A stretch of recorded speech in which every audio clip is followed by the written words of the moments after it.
Ouais, j'aurais pas dû aller à la laverie ce jour-là. Dans la vie, on a tous déjà dû faire face à des situations merdiques. Rater le bus de l'école, avoir 0 à un examen, ou encore marcher tous les jours dans le caca de chien parce que mes voisins ne ramassent pas les crottes de leur teckel roux. Ça sent le vécu. Ah, niveau situation merdique, on est plein dedans. Ok, j'arrête l'humour. Bref, c'est comme si j'étais voué à tomber dans des situations foireuses tout le temps. Comme cette expérience creepy que j'ai eue avec un homme dans une laverie. Pour bien que tu comprennes, j'ai grandi dans de petits villages paumés dans la Cambrousse durant mon enfance. Après le lycée, bye bye les vaches, et j'ai dû rejoindre la plus grande ville de mon département à 18 ans pour étudier en fac de psychologie.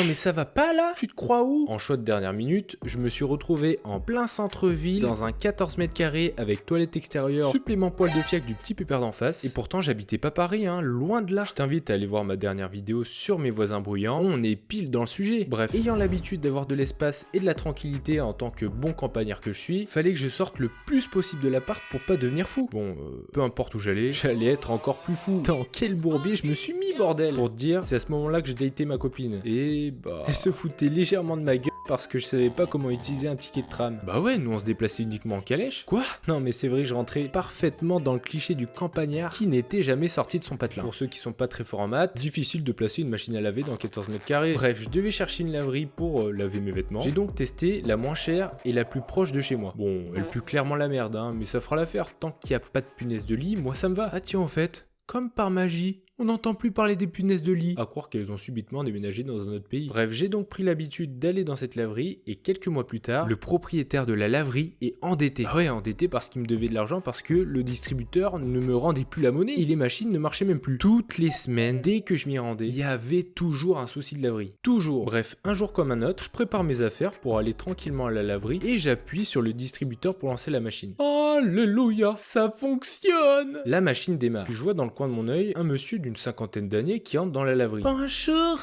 Salam le Roya, comment vas-tu? Excuse-moi, je peux vous ken dans le coin? Qu'avez-vous dit là? J'ai dit, excuse-moi, je suis pas du coin, je comprends pas comment faire. À partir de là, on commence à discuter de tout et de rien. J'aimerais être acteur plus tard, ça serait vraiment ouf. Mais je sais pas du tout comment faire en fait. Ah, c'est drôle ça parce que j'ai été acteur, figure-toi. J'ai tout quitté et j'ai pris mon baluchon, un slibard et mes paires de coronets. Puis je me suis barré à LA pour vivre le rêve américain quoi. J'avais 2 francs 6 sous à l'époque et je vivais dans ma caisse tous les soirs. Puis j'ai rencontré ma troupe de comédiens et on a commencé à peser dans le game comme vous dites les jeunes et à devenir des acteurs ultra connus à Hollywood ou encore à Los Angeles, New York et la Polonie. La Polonie? Qu'est-ce qu'il raconte ce zouave? Mais t'inquiète, si tu veux, je te filerai des bons contacts. Passe ton numéro. Ouais, mis à part joueur de flûte à bec, impossible que ce qu'il dit était vrai. C'est faux, je bois totalement ses paroles à l'époque comme un gros naïf, même si je me méfie un peu quand même. Ouah, je préfère te donner mon face de bouc. Ouais, comme ça, si jamais il y a une embrouille, au moins je pourrais le bloquer et ciao, on n'en parle plus. Mais déjà, à quel moment un mec qui prétend être ultra connu aux States se retrouve avec un campagnard dans une laverie éclatée au sol? Ça te dirait d'aller boire un verre mon garçon? Là j'ai 2-3 courses à faire et après je suis dispo. T'habites dans le coin? Donne ton numéro, ça sera mieux pour communiquer. Pour rappel, le mec avait peut-être 53 ans à l'époque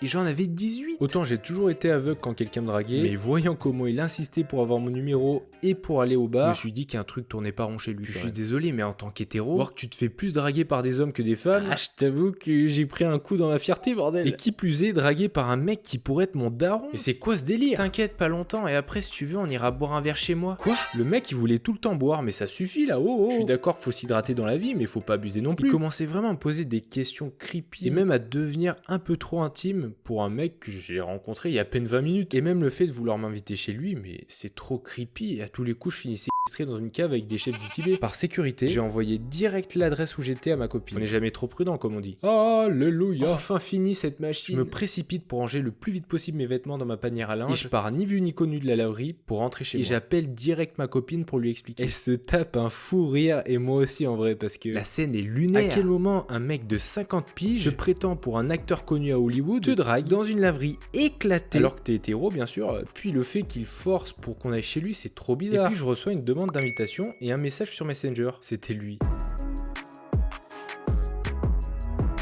Le mec répond, ça va, c'est pas comme si je t'avais sucé la clarinette non plus l'autre jour. Ouais, sans gêne le cousin. Bon, j'ai censuré clarinette, tu te doutes bien ce qu'il a pu dire. Je l'ai bloqué sur Messenger en espérant ne plus jamais le croiser. Bref, sinon t'es plutôt team laverie ou team je suis pas pauvre pélo, j'ai une laverie chez moi? Non, je plaisante bien sûr. Ou pas. Morale de l'histoire, on peut retenir beaucoup de choses grâce à cette expérience creepy avec ce vieux pervers. Petit 1, n'allez pas dans les laveries, même en plein jour. Non, je rigole, en vrai, juste faites attention quand même. On peut vraiment tomber sur plein de gens bizarres, alcoolisés ou même violentes. Bon, en vrai, c'est comme partout bien sûr, hein. Y a pas que dans les laveries. Petit 2, toujours prévenir un proche que vous partez quelque part. Ouais, ça peut paraître très bizarre pour certaines personnes, mais c'est hyper important pour avoir le moins de surprises possible. Petit 3, d'être prudent en règle générale avec les gens que tu ne connais pas. Autant je suis à 100% d'accord sur le fait d'aller rencontrer les gens, aller parler avec des gens du quartier ou même dans la rue, mais ça veut pas dire non plus que tu dois baisser ta garde et de croire à tout ce qu'on te dit. Me considérant comme une personne de nature gentille, ça m'est plein de fois arrivé de me faire entuber sur plein de choses. Donc être gentil, oui, mais être prudent, ça peut aussi aller ensemble. Bref.